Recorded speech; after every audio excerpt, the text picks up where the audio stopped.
Joseph's story is one of perseverance, faith, and God's unwavering hand in turning trials into triumphs.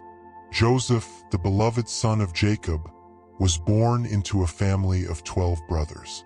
His father favored him, gifting him a colorful coat that symbolized this love. However, this favoritism and Joseph's dreams, visions where his brothers and even his parents bowed to him, sparked jealousy and hatred among his siblings. Unable to bear his perceived arrogance, they plotted against him. One day, when Joseph came to check on his brothers in the fields, they seized him, tore off his coat, and threw him into a pit.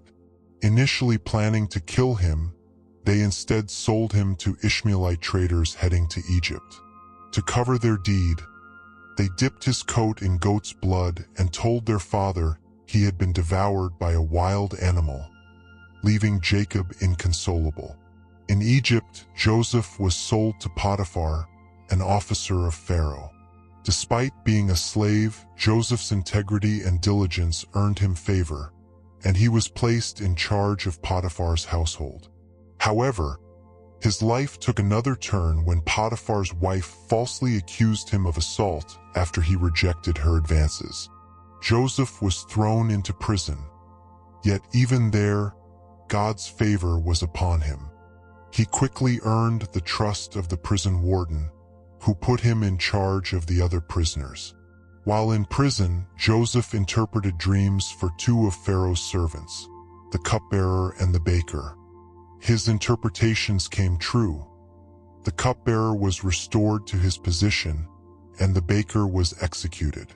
Joseph asked the cupbearer to remember him and plead his case to Pharaoh, but the cupbearer forgot him for 2 long years. One day, Pharaoh himself had troubling dreams of 7 fat cows being devoured by 7 thin cows and 7 healthy heads of grain being consumed by 7 thin ones. None of Pharaoh's wise men could interpret the dreams. It was then that the cupbearer remembered Joseph and mentioned his ability to interpret dreams. Joseph was brought before Pharaoh, and he explained that the dreams foretold 7 years of abundance in Egypt, followed by 7 years of severe famine. He advised Pharaoh to appoint a wise man to oversee the collection and storage of surplus grain during the years of plenty to prepare for the famine.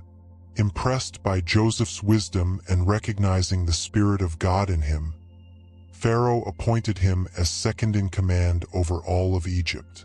During the years of abundance, Joseph diligently oversaw the storage of grain.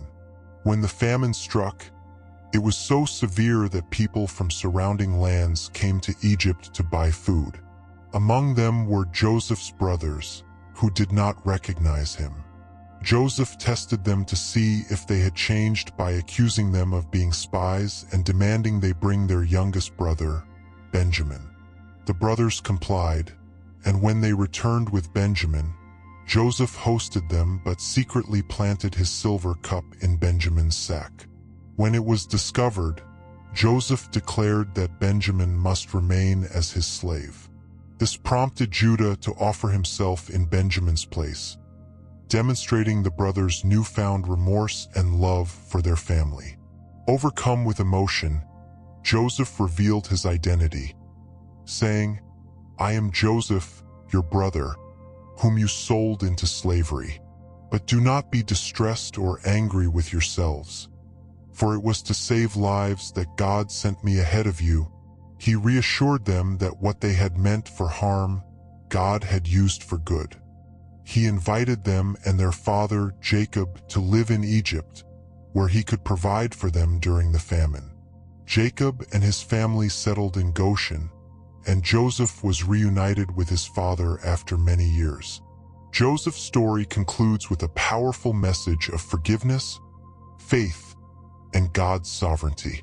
He demonstrated remarkable humility and trust in God's plan, even in the face of betrayal, false accusations, and imprisonment. Joseph's journey from the pit to the palace shows how God can use trials to shape us and position us for a greater purpose. His legacy reminds us that even in the darkest moments, God is at work, weaving a story of redemption and hope.